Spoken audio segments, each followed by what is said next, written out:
why fund managers can't beat the S&P 500?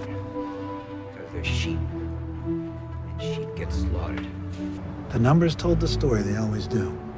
Money never sleeps, pal. Because all we care about is getting fucking rich. You connect points I don't even know to look for. The most valuable commodity I know of is information. Public's out there throwing darts at a board sport. I don't throw darts at a board. I bet on sure things. Welcome, Karma Clan, to the next edition of the preseason preview. I'm your host, Brett Matthew, along with co-hosts Zach James and Kurt Larson, lead strategists for the Bet Karma Sportfolios this season. Be sure to follow us over the course of the year. We had explosive performance last year. Our Bet Karma core Sportfolio, which commits to making 5 picks, consistent allocation, 1% each over the course of the year. That had 10% return last year, beating every single relevant market competitor. So pregame, right angle sports, covers, Walter football, you name it, we outperformed them last year. And perhaps most importantly, the super contest market consensus kind of being our benchmark, outperformed it by almost 10%. And then our aggressive Sportfolio, which includes much more leveraged plays, a higher volume of plays, including props and teasers and parlays and exotics, that approached 40% return last year. So we have it all documented, all for your review. If you want to take a look, it's on the Bet Karma site. Take a look. We're kicking off week 1. But before we do that, we're going to continue to walk you through our preliminary thoughts on each division leading up to kickoff. And today, we're going to be talking about the AFC West. Denver Broncos, Kansas City Chiefs, Las Vegas Raiders. I do say Oakland a lot, so forgive that right ahead of time. And the LA Chargers. So let's start from the bottom, at least from an expectations perspective, and start talking about the Denver Broncos. Corey, how is the market pricing the Denver Broncos? Yeah, so the Denver Broncos are priced at 7.5 wins, shaded towards the over. Divisional odds of plus 825, conference odds of 28-1, and Super Bowl odds of 53-1. So it looks like the Broncos have found their quarterback, maybe, in Drew Lock. They've rotated through a ton of quarterbacks the last few years. So, Trevor Siemian, Paxton Lynch, Brock Osweiler, Case Keenum, Joe Flacco, Brandon Allen, and Drew Allen ended Drew Lock ended the season going 4-1. And this was something that Zach and I were kind of talking about offline, saying Drew Lock's reputation was pretty low going into last year, and it kind of surreptitiously kind of increased over the offseason, and we were trying to identify what the reason was because we don't remember him necessarily playing really well. And we identified it was that 4-1 record. So he went 4-1. Wasn't a great string of 5 games. So I think people are maybe overpricing the expectations around Drew Lock and around this team. But what are your preliminary thoughts, Corey? Yeah, to your point, I think, in Lock's 5 games, he did go 4-1, and a lot of people believe they might have the franchise quarterback there now. But it's just not so fast in my eyes. He saw terrible pass defenses in all 5 games. The majority of the games were at home, and there was great weathers. And it was probably really a rather ideal way for a rookie quarterback to come in after watching 12 games, 12 weeks of play. So a lot of quarterbacks, you'll see rookie quarterbacks are seeing play maybe for week 6. So I think getting 12 weeks was very helpful. And then we got such a small sample size. I think the Drew Lock MVP sleeper talk is just a very big overreaction to just such a small and not as impressive as it looks on paper sample. I think they have question marks kind of on maybe the weapons around them. I mean, they added the rookie wide receivers, Judy and Hamler, which I like a lot. But in their rookie seasons, I think we got to slow down that a little bit. And honestly, I think Melvin Gordon is really just an average NFL running back. So I don't think he's going to, necessarily help Lock a ton in that way. They lost their offensive tackle, Juwan James, who would have started. He's sitting out due to COVID, and that hurts their depth immensely. I do like their defensive group. I think they have a really deep interior group with Chubb and Miller off the edge. I think they're just really strong there, I think. Corners are more so-so, and their safety group is solid, but not as much depth there in the secondary. So I was originally pretty bullish on the Broncos, but the more I kind of looked into them, Locke wasn't as impressive as I maybe thought maybe a couple weeks ago. I just see some missing. I just don't think it's going to be that powerful of an offense. And they have a really tough schedule. I think it's the 6th hardest strength of schedule this year. And they're going to start tough too. 5 of their first games are versus the Titans, Steelers, Buccaneers, Patriots, and Chiefs. So I'm not as bullish on them as I thought I was. So honestly, I can't even say I'm bullish on them anymore, really. How about you, Zach? Yeah, I think same with Corey, as I had this kind of bullish idea of the Broncos. And then the more research I did, the more I fell off. And I think it's because, like last year, how I said the Broncos were going to start off slow and then pick up towards the latter half of the season, which obviously happened. Pat myself on the back a little bit. That was a great call. It was only because Vic Fangio, he knows how to coach defense. I mean, this was a top 10 defense last year, no problem. So I think their defense is still going to be strong. They still can get pressure. They lost a couple pieces, but I think overall they're still going to be solid and they want to run the ball. And that's the thing with Vic Fangio is he's a little bit of an old school coach too, which doesn't necessarily work for this NFL as far as winning championships. So I just don't see this team being if they're hyped, you should buy them. I think it's the opposite. I think when everyone's down on them, this is a team to buy. So if they struggle early because of that schedule, like Corey said, just like last year, because they need to get acclimated with the new coach and scheme, I think after week 5, man, Broncos maybe 1-4. That's when you buy this team. Because what you saw last year is the team never gave up on the coaching staff. And that actually shows that there is a bit of loyalty there.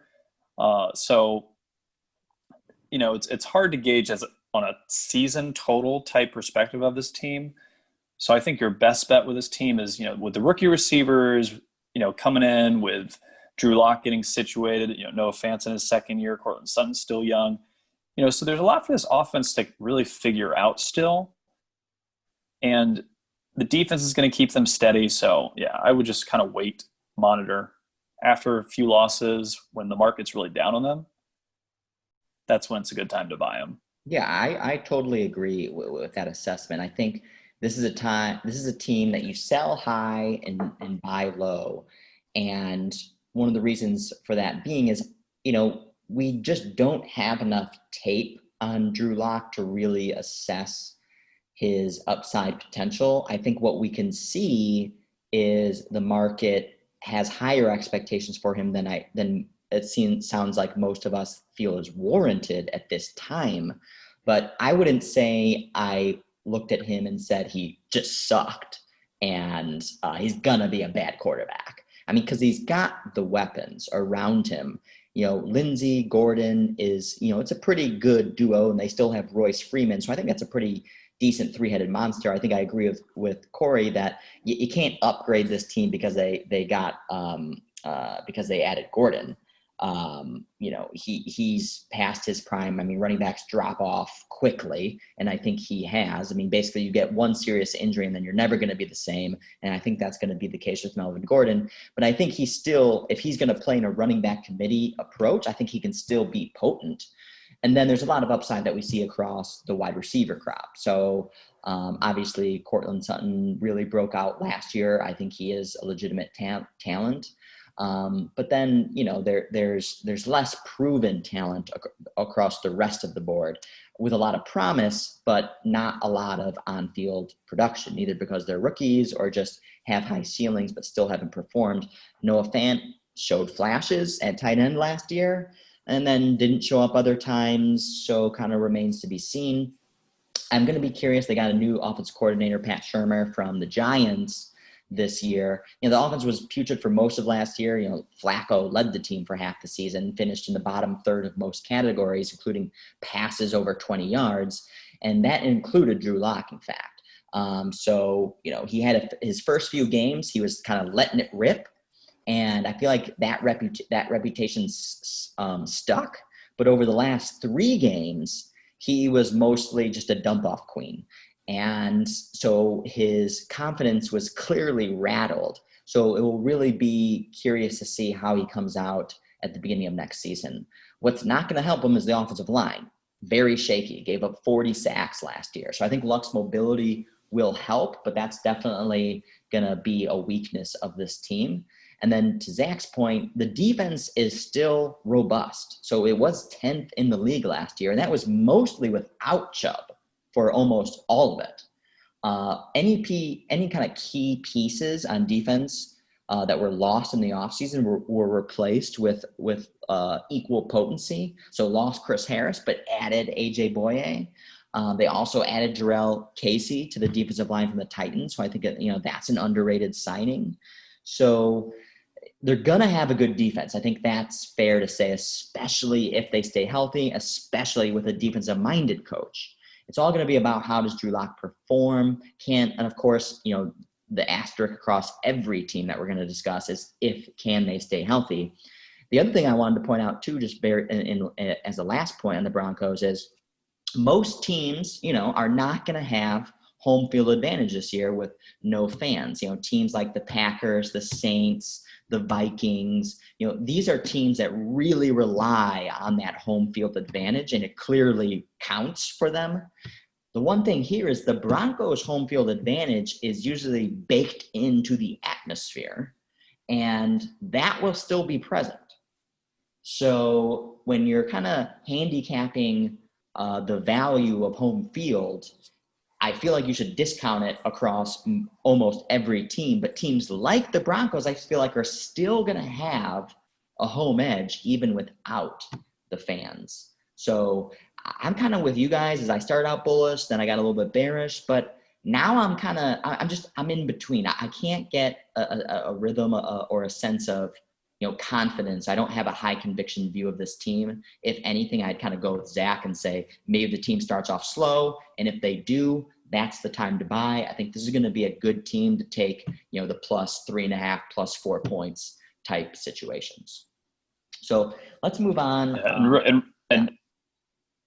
Just one thing to add, and because they have a new offensive coordinator, you actually might see a repeat of last year, where this team does struggle early because of the competition and just the fact that they're implementing a new system with new personnel, 4 new offensive starters potentially, so that's just, going to take some time to get everything acclimated with no preseason. So, Yep. Good point.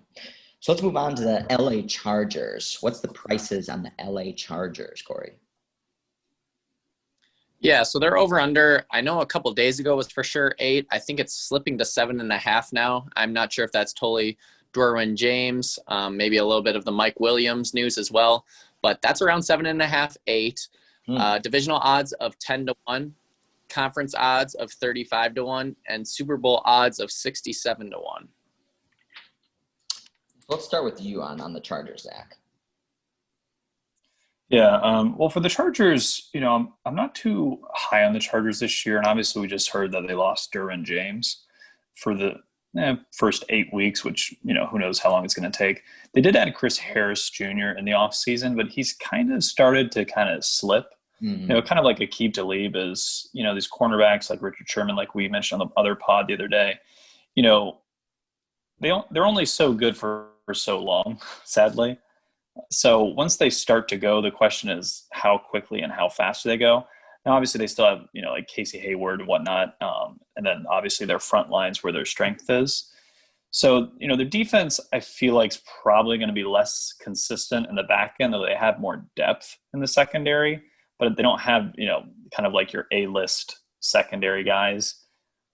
So defensively, I think they're going to take a slight step back from last year when they kind of, they performed actually fairly well. And then the Achilles heel last year really was the offensive line. So, I don't see much improvement across that. I know they, upgraded with Trey Turner. They got Brian Beluga, which is a big upgrade at left tackle. But bring in Tyrod Taylor. Justin Herbert's going to be an unproven rookie. Austin Eckler is going to be full-time running back. They're banged up at receiver. There's just a lot of question marks on this offense. So it's hard for me to see this team performing at an elite level like they were 2 to 3 years ago, and is more likely to have a slight improvement from last year. But we're not going to see, maybe they sneak into a wild card spot, but they're not going to surpass the Chiefs. So just a lot of question marks, a lot of new things going on. And I think we've talked about Brett, Anthony Lynn. We don't love him as a coach either. Yeah. So just a lot of question marks with this team. Yeah, Anthony Lynn is 27-23 as the coach of the Chargers. And I feel like we can probably all agree that for the entire duration of his tenure, the Chargers have never lacked talent. There's always been talent on these Chargers teams. It's just they never fully execute in the way that a lot of handicappers believe that they should, especially at the beginning of the season. And granted, they've run into their own sort of injury bugs over the course of the year, and they had a good 2018. But prior to that, we're looking at 4 wins, 5 wins, 9 wins, and then another 5 wins. And that's with Phillip Rivers commanding the lead over most of that time, with Keenan Allen and other wide receivers that have always been talented, even if it hasn't always been, Mike Williams on the other side. And then, of course, the defense is also now stacked with talent, even with the loss of Derwin James. This is still a great secondary, a great defensive line. There's just talent across the board. It's just, can they execute? I think that's the question. What's really changed from this year to last year? The names have changed, but I don't think they were necessarily weak last year. I don't think they're any more potent this year. What do you think, Corey? Yeah, to that point, they went 5-11 last year, but they were 2-9 in 1-score games. So they were a lot better than that 5-win record represented. They just had a lot of bad turnover and fumble luck, the 1-score games, and health. I think they were the 3rd least healthy team in 2019. I just remember last year, every single week, checking the injury report, there was always A-plus guys there, and it was just crazy who they were throwing out on the field from time to time. So I know just a lot of things didn't go their way last year. This year, they see a pretty nice strength of schedule. They have some of the bottom dwellers. They have the Bengals, Panthers, Jets, Dolphins, Jaguars, and then obviously the Raiders and Broncos twice. So this is a defense that will get to face 7 quarterbacks making their first start for their team this season. So I think if this defense can stay healthy, yeah, they lost Derwin James for the season, but I think they can definitely do what they need to do to keep a quarterback like Tyrod Taylor in the game. Tyrod Taylor is not going to be an explosive playmaker. He's kind of, I think, more of a game manager in a sense. But I don't necessarily hate him. I think he's someone who the Chargers could have 9-7 season possibly if he just is able to play good football and keep them in games and not make the big mistakes. Now, if they ever do decide to go to Herbert, that's going to be a huge downgrade for me. I just don't think Herbert's ready for like a pro offense. And I think he'll be a turnover machine if he's rushed in the starting role. So that would be probably almost surely be an immediate bet against situation if he finds the field.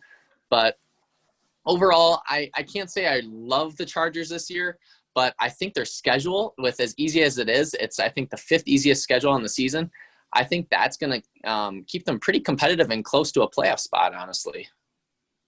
I think it's really going to come down to, Tyrod Taylor, I think, and also kind of our macro themes that we've kind of discussed on different podcasts with respect to, do we think that this year is going to be one where offense gets the edge over the defense? And if so, an average offense becomes an above average offense, and an average defense becomes a below average defense. So if you're a team that relies on your defense, that's going to be your strong suit, this is not the greatest year for you. And I think the Chargers are going to be that team. The defense is their strength. And I just don't see the explosiveness from the offense. The offensive line is probably slightly better, but Mike Williams already dealing with an injury. Keenan Allen, obviously a Pro Bowler, all-star wide receiver. But then actually past that, you have Hunter Henry, again, one of the best tight ends, top 10 tight end in the NFL. But the depth is an issue. Almost nobody behind him. Rookies, no names. And then I just wonder, we were talking offline about this as well, is how long can Austin Eckler perform at the way that he has? I feel like he's prime for an injury, just given his framework, his overall structure, being a smaller player in the NFL. And then his substitutes, Justin Jackson, Josh Kelly, again, not robust. And then I just don't know. I mean, Tyrod Taylor, yeah, if you got a great team with great coaching, he can play like mistake-free football, but I don't think that's what the Chargers need this year. So I'm going to say I'm not super bullish on them. And again, they constantly have an injury bug. That's something that's consistent. So is it just bad luck year in, year out, or is there some other underlying condition there that is kind of driving this, whether it's strength and conditioning, coaching, or culture or whatnot? But that's something that happens year in, year out. So I think we can plan on that happening again this year. And so I could see them struggling again and getting more so in that 6 to 7 win area and probably leaning under. So let's move on to the next team, the Las Vegas Raiders, who I'm very, very, maybe not bullish, but very curious to see how this team performs this year. I'm a big fan of John Gruden, especially early on in the season. So how is the market pricing the Raiders, Corey? Yeah, the Raiders are priced at 7.5 wins, shaded towards the under. Divisional odds of 11-1, conference odds of 32-1, and Super Bowl odds of 60-1. What's your thoughts, Zach? Well, I think this offense will definitely be a bit more dynamic than last year, if only because they have more wide receivers to throw to. I know Tyrell Williams is now out for the season, but I'm not sure that's actually that big of a loss. They have two potential studs at, rookie wide receiver, Brian Edwards and Henry Ruggs. So, and they also have some veteran help if they need it with Zay Jones, Nelson Aguilar. So they're definitely deeper at wide receiver, which should take the pressure off Waller at tight end. And they brought in Jason Witten for some backup support there too. Awesome. So offensively, I think this team's going to be just fine offensively with a strong offensive line. They can run the ball fairly well. The question always comes to the Raiders, every year it's their defense. 2 years ago it was horrifying. Last year it was pretty bad also. And they're the kind of team that the last 2 years you get up on them early, or if the Raiders are up early, that's the only way they can win because their defense collapses late in games because they just don't have the talent. So this year, they add a few key pieces. Jonathan Abrams going to be healthy, hopefully. So I think that's going to be a huge addition to their secondary. But besides that, they got Corey Littleton, who's great at covering tight ends and, kind of covering everything over the middle, can really guard receivers. So, they've definitely improved on defense. The question is, how much have they improved? When they're playing the Chiefs, last year's Chargers, you have to put up points ultimately. So as long as the defense can make plays, hopefully get some turnovers, the Raiders could be better than I think people think. Besides people in Las Vegas, who are always high on the teams that are in town. So, yeah, just in general, I think this is an improved team from last year and definitely looking for spots to buy the Raiders, especially once they get the receiver core kind of all settled in and assuming there's not changeover at the quarterback position, because I don't think Marcus Mariota is going to make the QB situation better. I think Derek Carr just needs I don't know what he needs. He may never figure it out, but he's got more upside, in my opinion, than Marcus Mariota. So hopefully John Gruden sticks with him throughout the season. But what about you, Corey? What do you think? Yeah, I struggle with Carr. I think he's kind of the king of dump downs. His stats can look playing efficiently, but in reality, I think he's one of the most frustrating quarterbacks to watch in the NFL. One stat I pulled was on third downs between 7 and 10 yards, the league average was passing the ball 2.2 air yards past the sticks, which would make sense, whereas the Raiders were dead last in the statistics, and they were actually passing it 1.4 yards short of the sticks.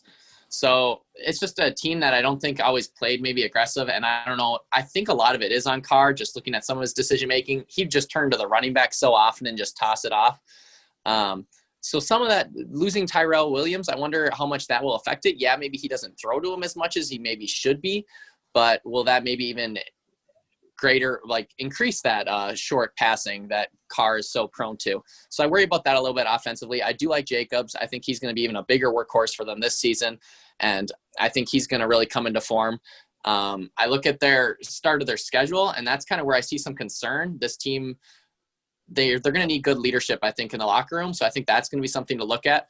After they play the Panthers week 1, they play the Saints, Patriots, Bills, Chiefs, Buccaneers, and Browns the next 6 weeks. So that's a brutal 6-week stretch.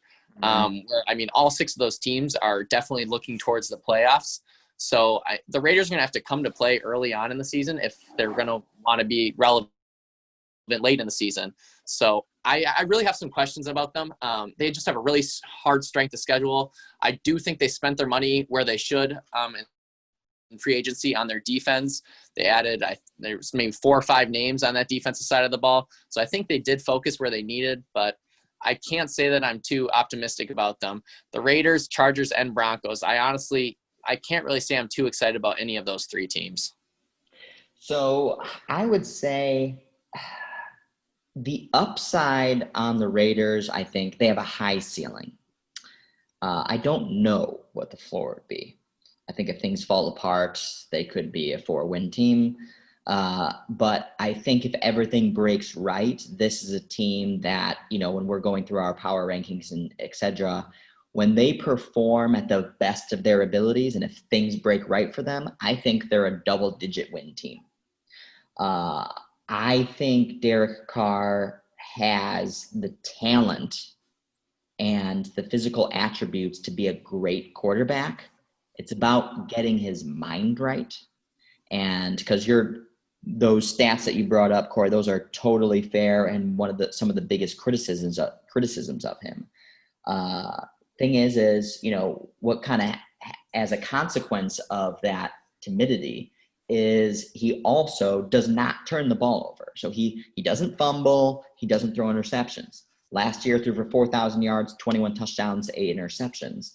And that's he didn't have a great supporting cast last year either. So, this year, I think this is the best supporting cast that he's had in years. You have Josh Jacobs as a second-year starter now behind ostensibly one of the best offensive lines in the NFL. And I think, that is uber important, especially in a year like this year. And if the offense is going to have the edge over defenses, I think, this set of talent on this team could really click. To Zach's point, finally they have some real depth at wide receiver. I think Hunter Renfrow, started to break out at the end of last year. Very smart, cerebral player, very like a Wes Welker type player that I think can fit into this team for years to come. And then Darren Waller, really breakout tight end last year, always had the talent, finally came and brought his game and put his talent on the field last year. I don't think the loss of Williams is going to be too big because of this depth of talent. We're hearing a lot of great things to Zach's point around Brian Edwards and Henry Ruggs in training camp. So, you can at least have some optimism around there. And then also the signing of Jason Witten, which, maybe, he's not a great talent anymore. He's obviously way past his prime. But again, I don't think you don't want to underestimate just the personality and the personal component of all this around how these veteran leaders can really bring players together and really get the best out of them. And then, of course, the defense has been terrible the last 5+ years. But they did nothing but upgrade on defense. So I think there's a lot to be optimistic around. Super tough division. And again, I think this is going to be a very volatile team because I could see 4 wins. I could see 10 wins. And I would love to see the 10, 11 wins. I think it'd be super fun to see a playoff team in Vegas. And I think it would do great things for the city. So lastly, I know we're running out of time here. Let's move to the most explosive team in the NFL. Sorry, Ravens. The Kansas City Chiefs. What's the pricing on the Chiefs? Has it gotten extremely egregious, Corey? Yeah, they're creeping towards 12 wins. Right now it's 11.5, heavily shaded towards the over. We're looking at divisional odds of minus 350, conference odds of plus 235, and Super Bowl odds of plus 515. Yeah, so we only have a few minutes left here, so I don't think we have anything super provocative to say about the Chiefs that everyone doesn't already know. I think, Zach, you mentioned this on Twitter the other day, and I think it is a great point around, young Hall of Fame quarterbacks with Hall of Fame coaches with, sufficient talent surrounding him don't take off years. If anything, you could have made the argument that Mahomes in this offense took a year off last year because it wasn't nearly as explosive as it was the year prior. 2018, Mahomes threw for 50 touchdowns. He cut that in half. He threw for 26 last year. So I think there's massive room to the upside for this offense to outperform. It's really hard to say that this team is going to underperform expectations meaningfully because even if they lost Mahomes, you still have great coaching. And we saw last year when Matt Moore came in, the offense still clicked even without Mahomes. I think the defense still going to be some question marks around that. But I think Mahomes is such a generational talent. You have average, I think, again, sufficient talent surrounding him, but he gets the best out of them. And I think that pretty much is my thoughts on the team. Well, how about you, Zach? Yeah, and actually, what went under the radar last year, especially during the playoffs, is it was really the Chiefs' defense that, especially in the Super Bowl, for instance, that really locked things down in that second half, and Niners couldn't do anything.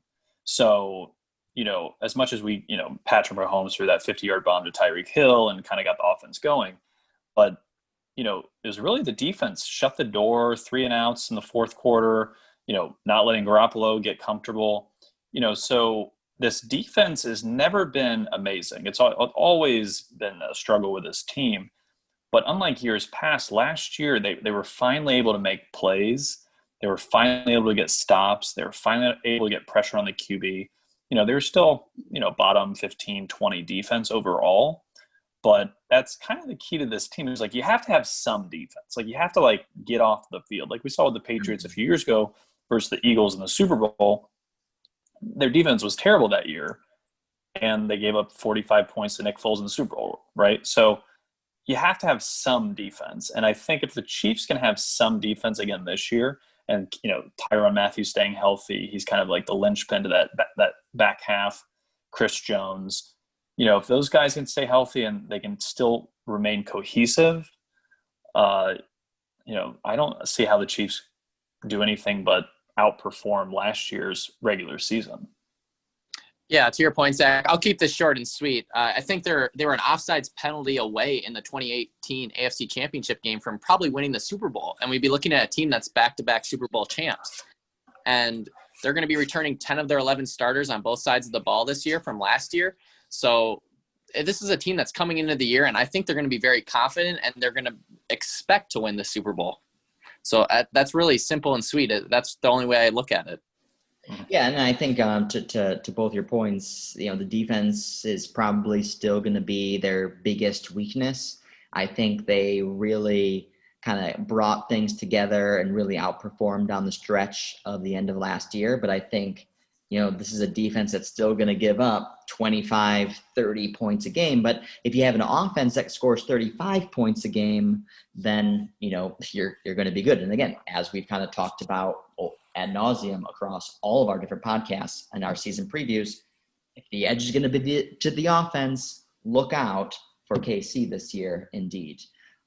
So that wraps up our season preview of the AFC West. So thanks for listening. And again, look out for our Sportfolios this year on Bet Karma. So with that, we'll see you on the other side, and that's the closing bell.